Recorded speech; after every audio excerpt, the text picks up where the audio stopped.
Welcome to Inside Sim Racing. I'm Jessica Lopez, and today we have the review of Formula One 2011 by Codemasters, coming off the heels of the highly successful F1 2010, made just for the Xbox 360, PS3, and PC.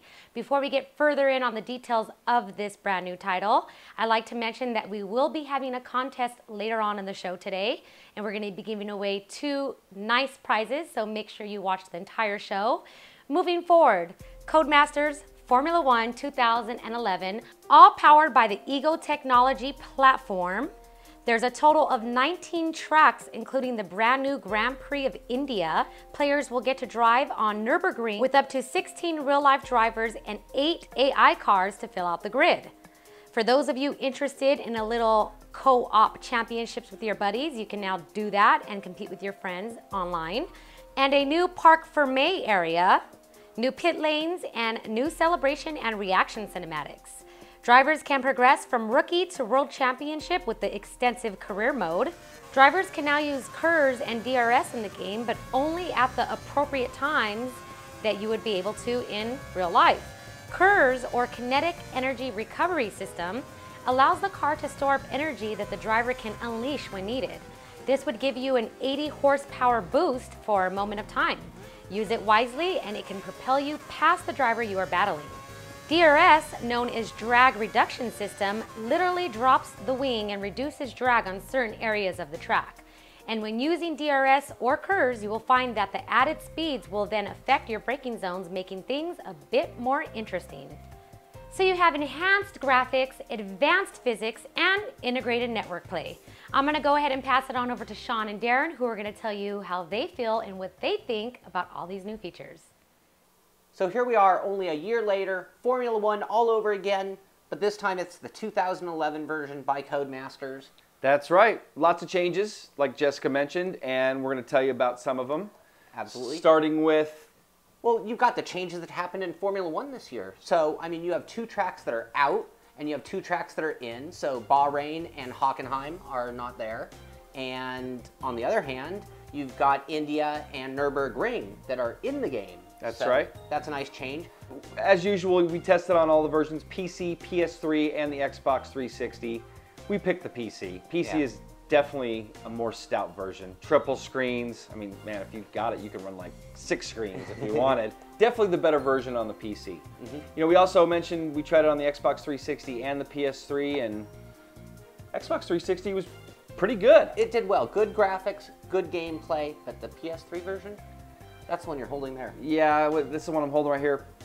Jaggies and frame rate issues. Just didn't see, you know, we had started playing on the Xbox 360 version, and I didn't see any frame rate issues, nice graphics, and then we jumped to the PC version. They've already started modding it. You can go to Race Department, and there's a ton of mods there already for it. High-res cars, high-res helmets, so yeah, I mean, the PC version has its advantages beyond the better gameplay and graphics. Absolutely. So let's move into single player a little bit. I mean, again, coming from 2010, much is the same. But they have refined the career mode, and that's what this game's pretty heavy on, is career mode. Yeah, and they on the career mode, you don't have the 3, 5, and 7-year option now. You just start out more teams. Basically, it's like the 3-year option. Exactly. Pretty big spread now between the teams. I mean, I remember in 2010, I was able to take the Lotus out and kick butt in it. And it's definitely tougher in the unless we're not setting something up right, but I am not getting the times or speed that I am in, say, you know, the Red Bull car. No, there is a big spread in the cars, and the game has gotten very difficult as well. So if you take that low-level car and you're on Legend mode, I mean, good luck even getting out of the, you know, back part of the grid. I mean, it's real tough. It is definitely tough. So other things about single player that is sort of new, I mean, a lot of it looks the same, but the question and answers you go through are a little more questions, and the answer doesn't always seem to be the answer on the right. So if you're trying to play clever, you're going to want to read the questions and answer appropriately. Yeah, one of the other things that seems to have changed, it doesn't seem as scripted on the race end of things. One of the complaints that we had seen was that, and we had seen this too, tire blowouts at the same lap. Yeah. You know, the weather always being the same, changing at the same exact time. And now we're seeing it where the weather may be completely different in a session. So it seems like definitely much more of a randomized experience. And that's very important. Another thing is there are a lot of cutscenes in it, and they definitely put a little more work into that. And for me, that's real fun. When you win the race, you're going to see a cool cutscene of your guy getting a celebratory moment, and that's real fun as well.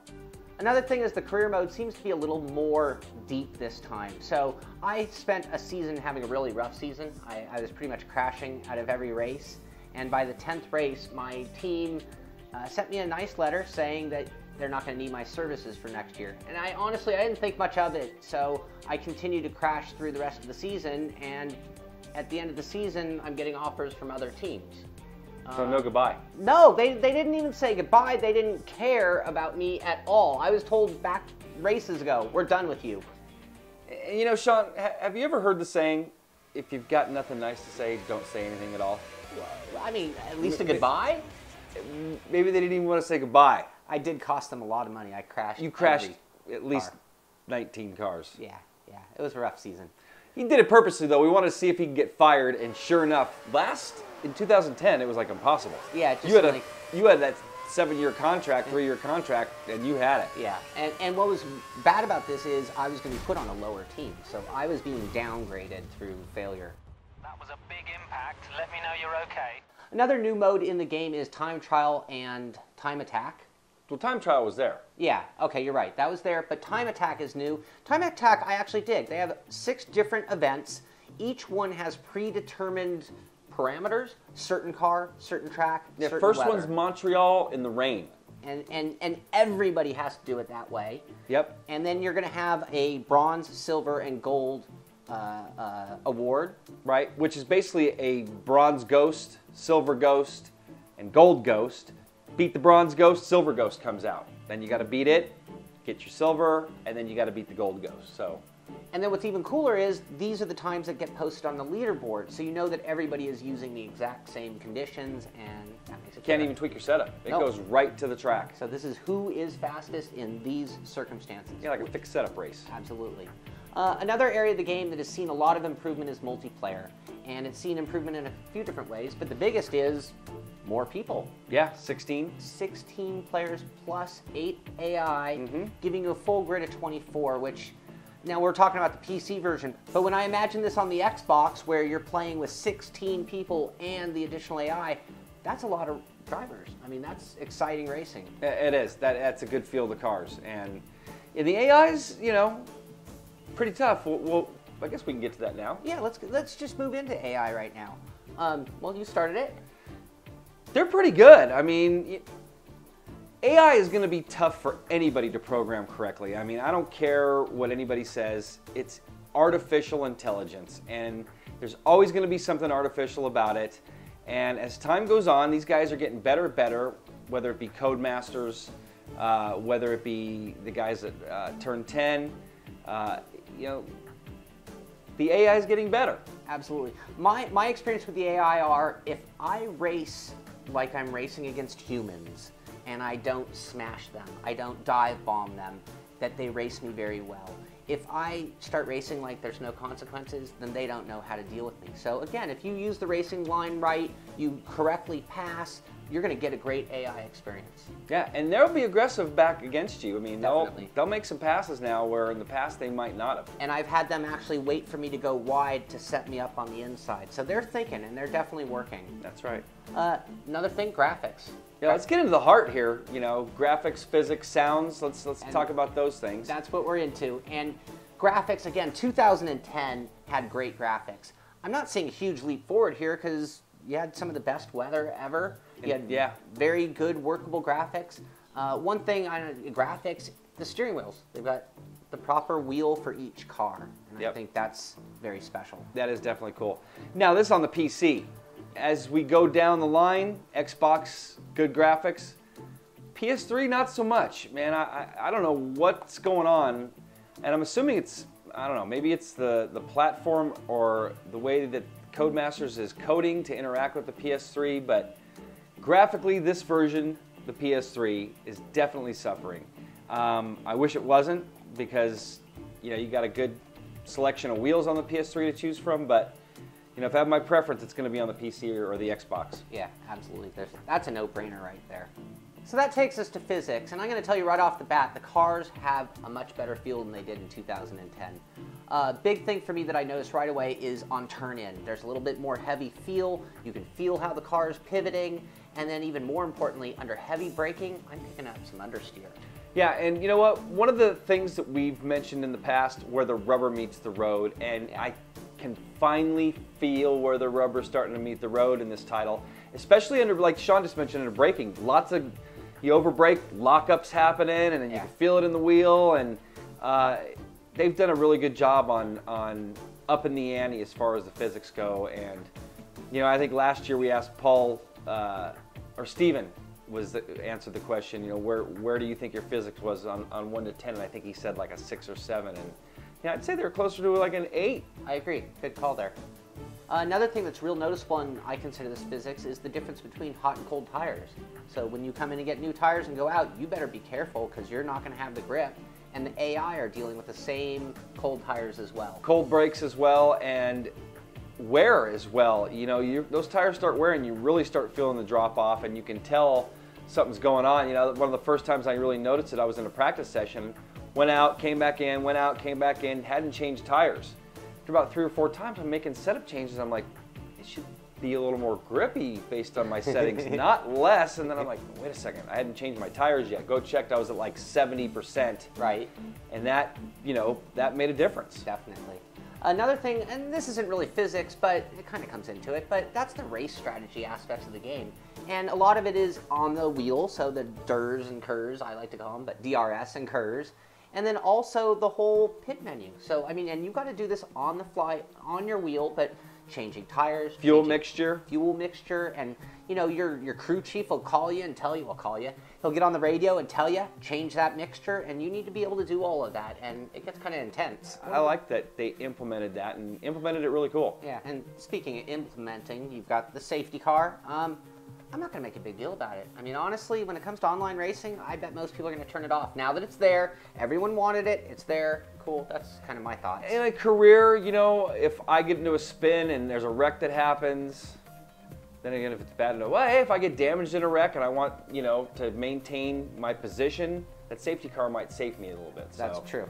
I guess it's pretty cool. I honestly haven't seen it. I had a wreck, big wreck, it came out, and I was chasing, I caused the wreck, but chasing to try to get her back around, went into pits, and I never saw the safety car, went back under green. But it was out there, supposedly. Yep. So you just brought it up or hit upon it, and that's damage. This is one area of the game that I really would have liked to have seen them make advances in, and I don't really think they did. Feels like they stepped it back a little bit. They might have a little bit. The word we've been all using around here is NASCAR. You can get away with a lot. You can do some bumping and banging. It's like you got a little bumper around the car. You can bump wheel to wheel. Doesn't knock the toe out or anything like that. So would have liked to seen a lot. I would have liked to seen twice the amount of damage for these fragile cars. At least.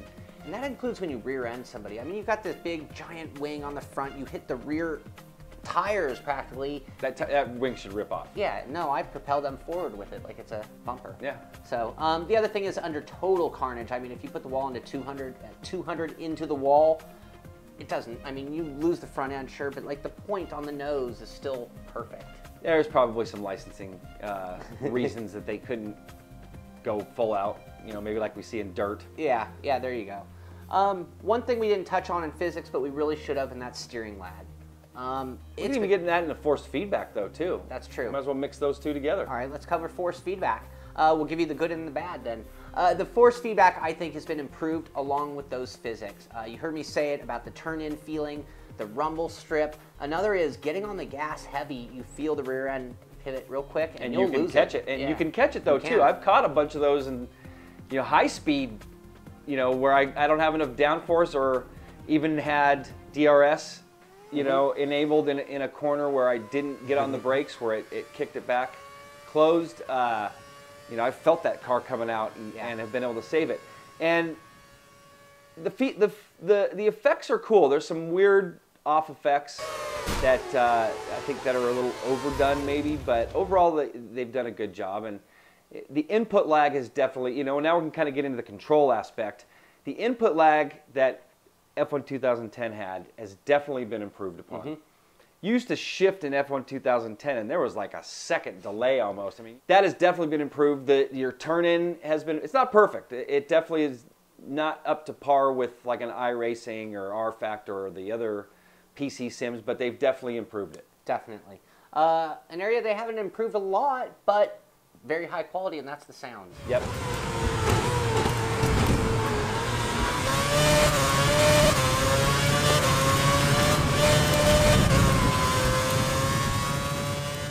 I love the sounds in this game.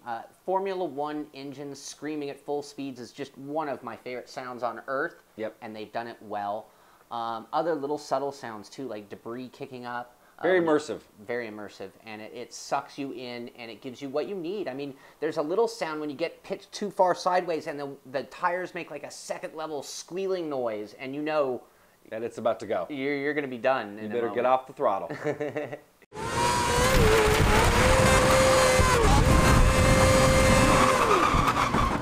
So one thing we haven't covered is wheel settings. I did do a separate video on the T500 with the Ferrari 150 Italia wheel on it, completely dedicated to setting it up on the PC version of this game. So that's a video you can check out to help you out if that's a wheel you're using. We'll have a link for it here in the description as well. And then, now what about the PS3? We didn't really try it on the PS3 because we weren't really thrilled with that version.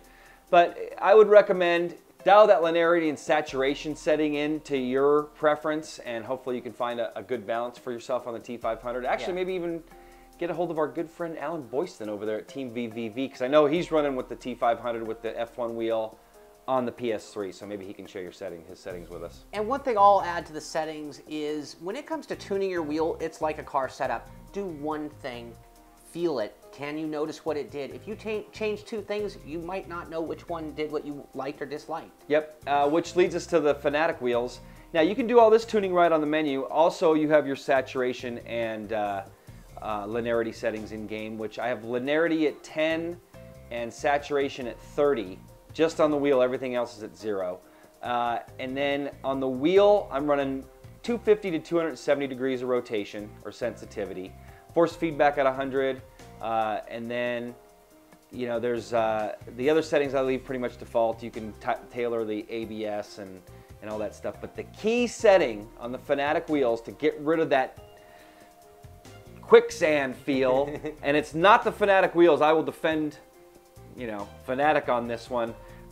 It's something that the way, and I'm not knocking Codemasters, but it's something that the way they code their force feedback that adds this heavy, heavy dampening into the Fanatic wheels, which is part of the reason why Thomas had those extra settings implemented. Right. There's a DPR setting at the very end of the tuning menu. Set that to -3, and that'll get rid of that quicksand. Quicksand's gone. And then you can make other adjustments and get it just the way you like. Yeah, spring you want to tweak on that, you can do that. Now that should apply to the Xbox and the PS3, and even on the PC. You know, your mileage may vary. Force feedback, you know, as far as all the weight and all that stuff on the force feedback settings for Codemasters in game, that, again, your mileage may vary. I have my preferences, you may have yours. There you go. So that's going to do it for the first look at, or our first thoughts at 2011. We're going to take a quick break. When we come back, we're going to go over the pros, cons, and we're going to score this title.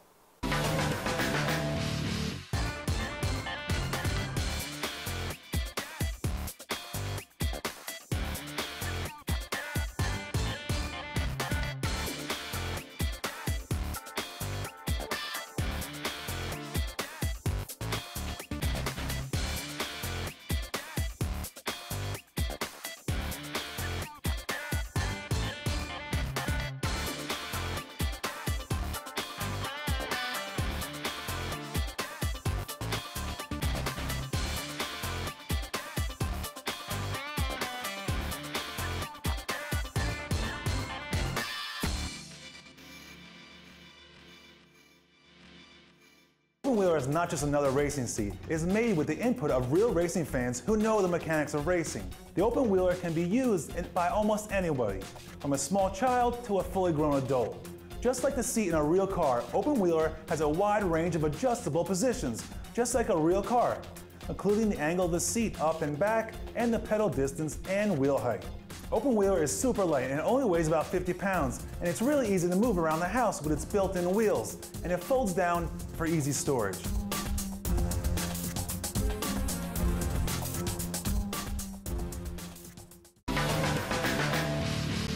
Welcome back to the review of Formula One 2011. Now that you've heard what Sean and Darren think about the new features, it's time to get to the meat and potatoes and give it a score. We're going to put it on our rev scale, which is our basic 1 to 10 scale. Without any further ado, here's Sean and Darren. They're going to give you the pros and cons on Formula One 2011 and put a score on it. So you heard all about it, but it really comes down to the pros and cons and the score. So why don't we go ahead and move into the cons? Before we do, I want to get to this rev scale shabammy thing. We shabammied it behind the scenes. Sure. We put it through our whole scale, all the scores, 15 for physics, 10 for graphics, 10 for all that. And it came to the exact score that we gave it on the rev scale, believe it or not. And that's always going to be going on behind the scenes. It just seemed like we were dragging it out and repeating ourselves over and over again during the reviews. So one score will sort of do it all. Exactly. Now, back to the cons. First con is something that just gets under my skin. The game crashes a lot, a little too more frequently for me than I can even be happy with. Yeah, and mainly on the PC. And honestly, it's happening on my rig back here. I can't even run it on DX11. I can't even get it past a couple screens and it crashes. So I have to run that on DX9. So there's two cons in one. Yeah. So it seems like every machine crashes for a different reason. So, but it's still happening. Xbox and PS3. Well, PS3 we didn't play much, but Xbox, no crashes. No. Really, No. This I would is a hope PC not. issue. The game is not saving our graphics or wheel settings, which is a bug from Dirt 3. And come on, guys, it's a no-brainer. Let me save my settings. It gives me some squished UI screens, and then I have to go change it. Maybe this is just on triples. I think it was, right, Sean? Yeah, I didn't have that problem on singles, but then you still have the wheel bug, depending on which wheel you're using, and if you know the workaround And there. there's workarounds. You push the start button before you push the keyboard, and if your wheel's recognized. right. So another con is this definitely can seem like the same game. So we are only a year later, a few changes to it like tracks and things, but a lot of repetition. But it's greatly improved, so it's still a different. Kind of like a 2010.5. Yeah. No offense, guys. I would have liked to see more improvement, though. Yeah. I would have liked to seen some other things, but still a great title. Damage model. We talked about it. Needs some improvement. Definitely want to see more damage. Yeah. Now there's the PS3 version. I don't know what happened to the poor PS3 version, but it's not the same game. Definitely not. And the last con is there still is a little hint of input lag. It's greatly improved, but there still is a hint. Yeah, there definitely is. So, pros? Yeah. Time to go to the pros. And there's definitely a lot. Now, we've talked about a lot of cons. Got to say, probably the best F1 racing title ever done on the console. Absolutely. And it's all in one package. I mean, you've got everything you need. It's like it's made for the ultimate Formula One fan, and those people are going to like it the most. Matter of fact, it's the most realistic racing title on the console. Yeah. You can't really compare it to Forza and Gran Turismo because those are more, they still have a lot of arcade aspect into it. The whole 3, 2, 1, go. I mean, that's very arcadish. As much as the physics have improved on those titles and the graphics and all this, this is a true racing title. Practice session, qualifying sessions. Yeah. You got to manage your tires, your pit strategy. This is true racing. You can run a Everything full about it. event, full length, F1 event. Yeah. And need to budget your tires accordingly, the works. I mean, the whole race weekend, it's incredible. Yep. Another thing that is definitely a pro, and we kind of went over it quickly and just talking about it, but it's the graphics.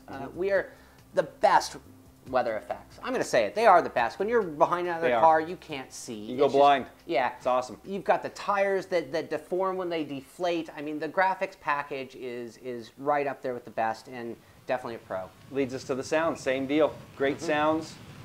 Can't really, sounds like an F1 car, and there's just some great, sounds coming through the gears and downshifting, and like Sean mentioned, the tires and the debris, all that stuff. The great sound effects. Yeah.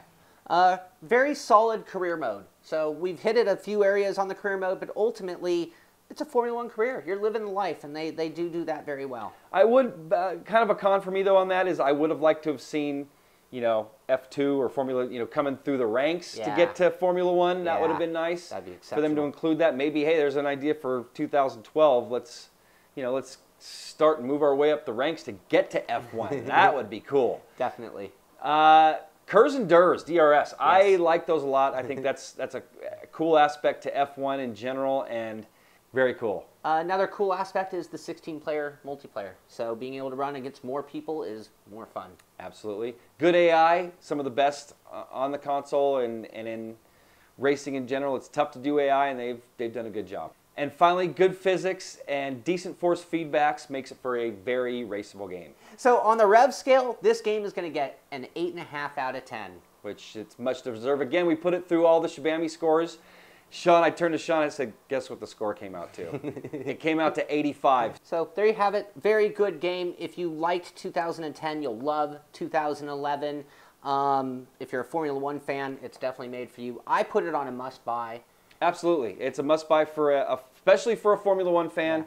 I don't know about the hardcore sim racer. If you're looking for something to equal iRacing or R-Factor or Netcar or those hardcore sims on the PC, not happening. I mean, but if you want a cool Formula One experience with all the real cars, all the real tracks, the real drivers, curves, DRS. The real feeling. I mean, Yep. you put that helmet on, you're more a Formula One driver. Yep. So that's going to do it for our opinion on Formula One 2011. And hand it back to Jessica just to finish things up. Hope you guys have all enjoyed this review of F1 2011 by Codemasters. Now, I mentioned to you earlier that we're going to be having a contest. First and foremost, you must be a member of our website. Head on over to InsideSimRacing.tv and register there.